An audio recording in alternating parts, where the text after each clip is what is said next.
Welcome back to my channel. जय श्री कृष्णा। क्या आपको मालूम है कि महाभारत युद्ध के दौरान हनुमान जी धनुर्धर अर्जुन के रथ पर सवार, तभी कुछ ऐसा हुआ कि हनुमान जी बहुत गुस्सा आ गया। चलिए जानते। महाभारत के युद्ध के दौरान हनुमान जी का क्रोध एक महत्वपूर्ण घटना थी। दरअसल जब कर्ण और अर्जुन के बीच युद्ध चल रहा था, तब कर्ण ने अर्जुन पर बाणों की वर्षा करनी शुरू कर दी। बाण भगवान अर्जुन को भी लगे, वह चोटिल हो गए। हनुमान जी रथ की छत पर बैठे थे। इस दृश्य को देखकर बहुत क्रोधित हो गए, क्योंकि भगवान हनुमान जी रथ पर ध्वजा के रूप में विराजमान थे। महाभारत के युद्ध के दौरान हनुमान जी इतने ज़्यादा क्रोध में आ गए कि तय कर लिया कि वह अब किसी भी हाल में कर्ण को जिंदा नहीं छोड़ेंगे। उनकी नाराजगी गर्जना के तौर पर सामने आई। ये गर्जना इतनी भयंकर थी कि इसमें कौरव सेना भागने लगी और पांडवों की सेना भी भयभीत हो गए। हनुमान जी युद्ध के मैदान में कर्ण की हरकत पर इतने नाराज हुए कि वह उसको मारने के लिए दौड़ पड़े। तब श्री कृष्ण ने उनके ऊपर हस्त रखा और शांत किया और उनको बताया, यह त्रेता युग नहीं है, ये द्वापर युग है। यहाँ पे आपका तेज सहने की क्षमता किसी में भी नहीं है। दरअसल कर्ण को भी उसके गुस्से के लिए जाना जाता है। हुआ ये कि जब महाभारत युद्ध में कर्ण और अर्जुन आमने सामने हुए तो कर्ण ने अर्जुन पर बाणों से प्रहार करना शुरू किया, लेकिन जब इससे अर्जुन का कुछ नहीं बिगड़ा तो वह गुस्से से भर उठा। उसने अर्जुन को नुकसान पहुंचाने के लिए ताबड़तोड़ कई तीर एक साथ चलाना शुरू कर दिया। बाणों की यह बौछार इतनी तेज थी कि कर्ण ये भी नहीं देख रहा था कि उसके तीर किधर जा रहे हैं, जबकि युद्ध का नियम था कि सामने वाले योद्धा का आक्रमण ऐसा होना चाहिए कि सारथी का कुछ नहीं बिगड़े। जब कर्ण ने यह नहीं देखा और उसके कई बाणों के प्रहार से श्री कृष्ण जी घायल हो गए, उन्हें खून बहने लगा, तो हनुमान जी आपे से बाहर आ गए। उन्होंने कर्ण को मारने के लिए उसकी ओर दौड़ने का निर्णय। स्थिति इतनी गंभीर हो गई, हनुमान जी की गर्जना से कौरव सेना में हड़कंप मच गया।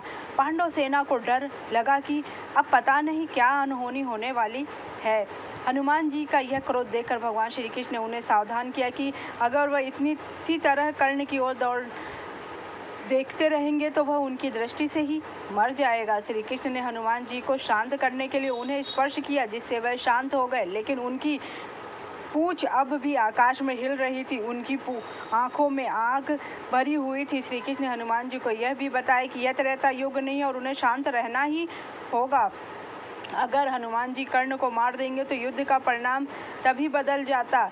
अब आप यह सोच रहे होंगे कि आखिर क्यों हनुमान जी अर्जुन के रथ पर विराजमान हुए। दरअसल हनुमान जी को यह सलाह श्री कृष्ण ने दी थी। उन्होंने हनुमान जी को अर्जुन के रथ की ध्वजा पर विराजमान होने के लिए कहा था। इससे सुनिश्चित होगा कि कौरवों के बाण अर्जुन के रथ को नुकसान नहीं पहुंचा सके, क्योंकि हनुमान जी का वजन रथ को स्थिर रखेगा।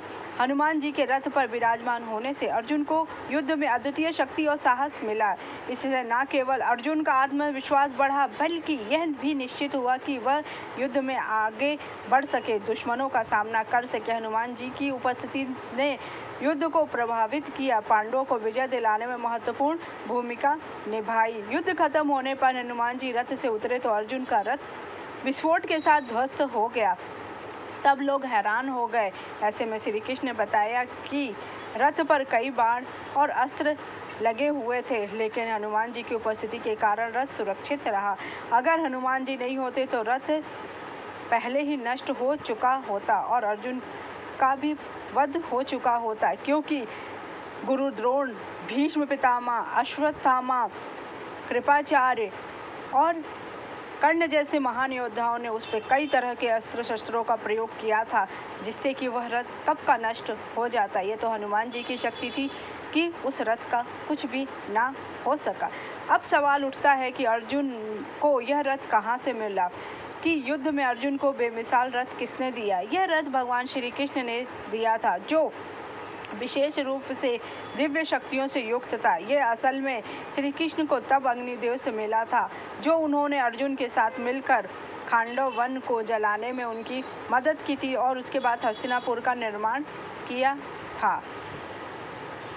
और कर्ण के बीच सीधे तौर पर कोई भी वार्तालाप नहीं हुई थी। हाँ, लेकिन जब वह अर्जुन के रथ को ध्वस्त कर रहे थे, उससे भी वह क्रोधित नहीं हुए। वो जो अपने आराध्य श्री कृष्ण के, जो कि भगवान श्री राम के अवतार हैं, उनको जब चोट लगी, घायल किया, तब वह बहुत ज़्यादा क्रोधित होकर मारना चाहते थे कर्ण को। लेकिन जब उनके आराध्य ने उन्हें समझाया तो वह शांत हो गया। अगर आपको मेरी जानकारी अच्छी लगी हो तो मेरे चैनल को लाइक कीजिए, सब्सक्राइब कीजिए, शेयर कीजिए। जय श्री कृष्णा।